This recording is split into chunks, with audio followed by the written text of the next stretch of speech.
Acara Deliarnur Memorial Lecture pada hari ini.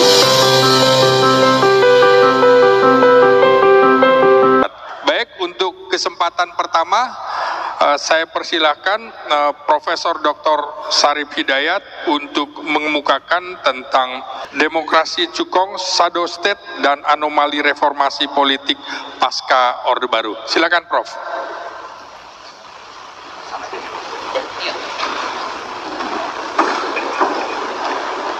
Walaupun materi yang disampaikan ini mungkin saja tidak setajam dan sekritis pemikiran Profesor Deliarnur, tetapi saya coba untuk melihat bagaimana realitas demokrasi, stagnasi demokrasi, dan faktor-faktor penyebabnya dari perspektif relasi bisnis dan politik di Indonesia.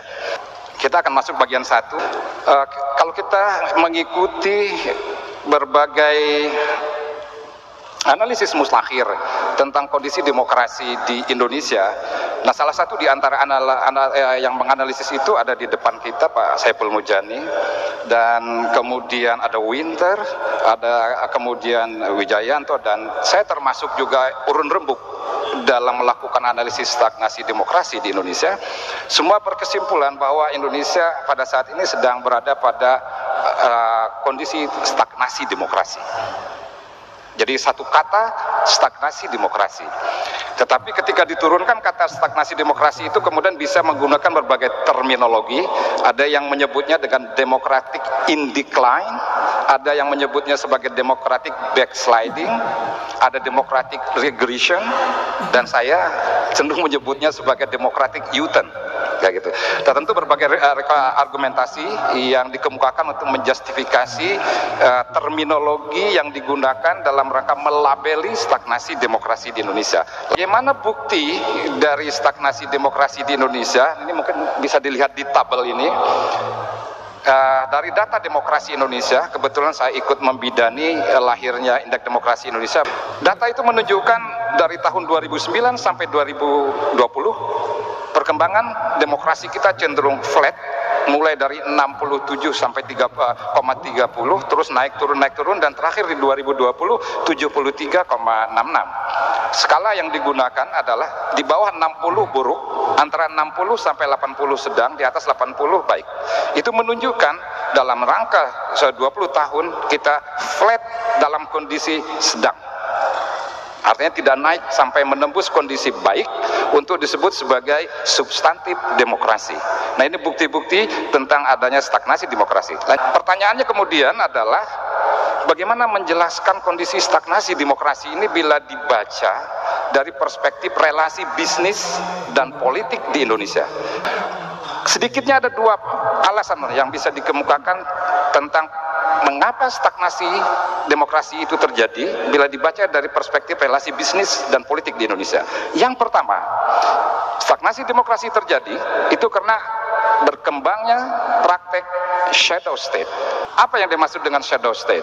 Shadow state itu adalah pemerintah bayangan atau para pemangku otoritas informal di luar struktur pemerintahan, namun dapat mengendalikan pemerintah formal.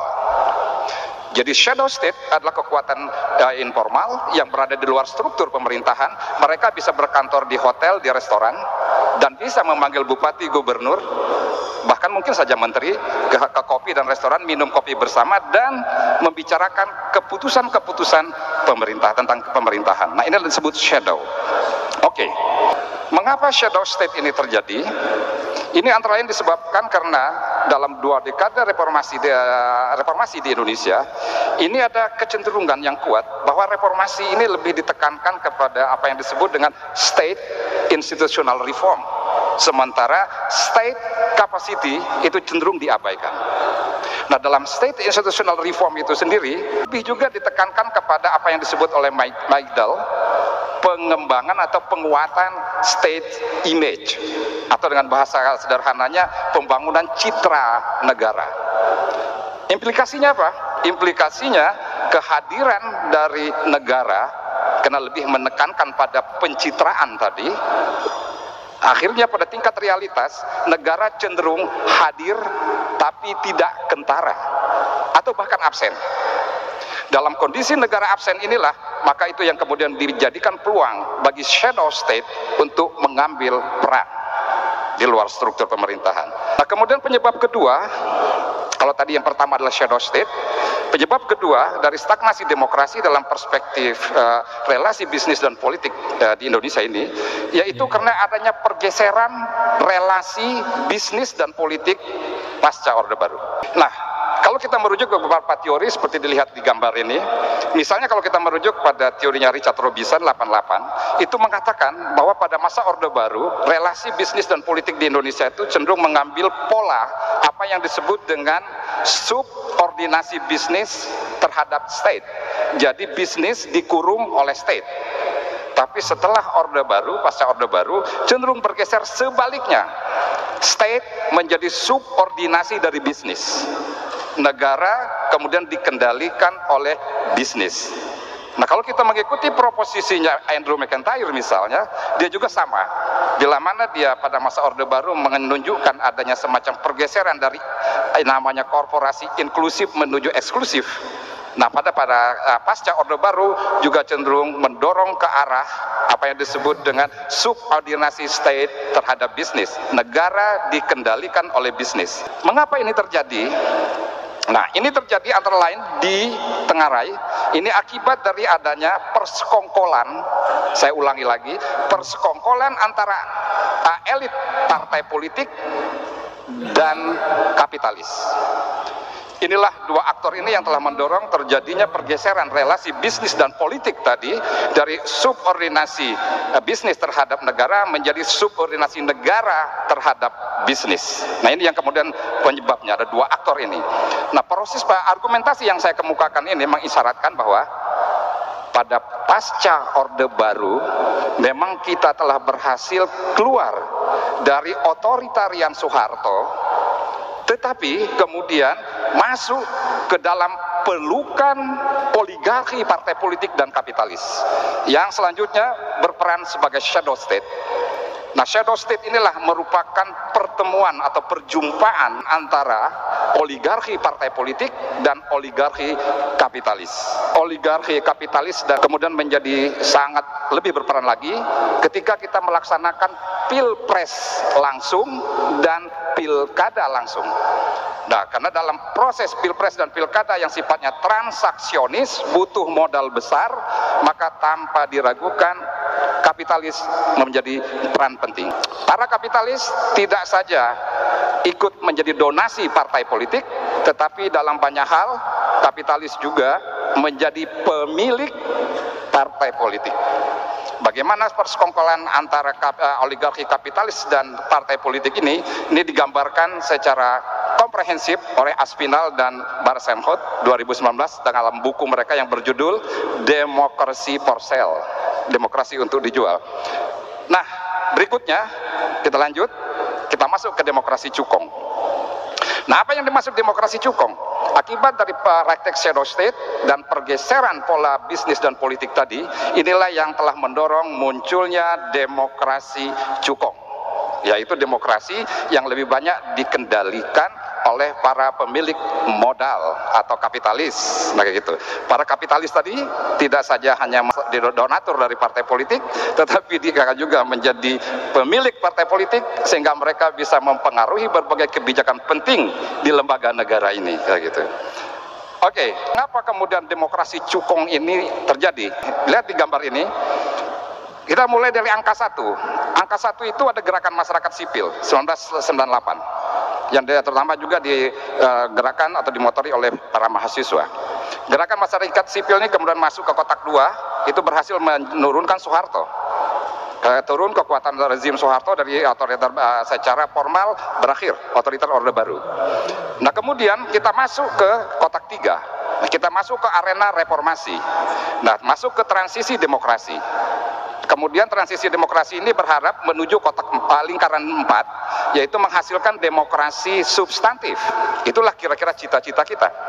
Tetapi sayangnya dalam proses transisi demokrasi itu kita melihat di kotak di panah 5 itu reformasi lebih ditekankan pada reformasi kelembagaan, membangun citra lembaga daripada membangun kapasitas dari negara.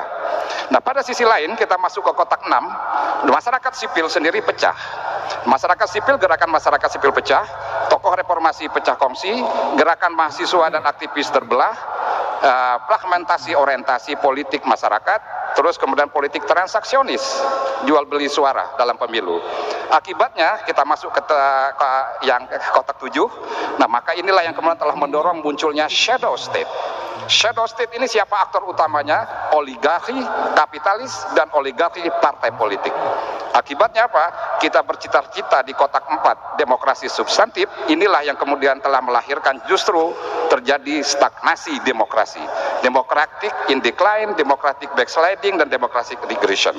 Terakhir, apa implikasinya ini? Masuk di gambar berikutnya. Bagaimana trajektori kemungkinan demokrasi Indonesia ke depan dalam kondisi seperti itu?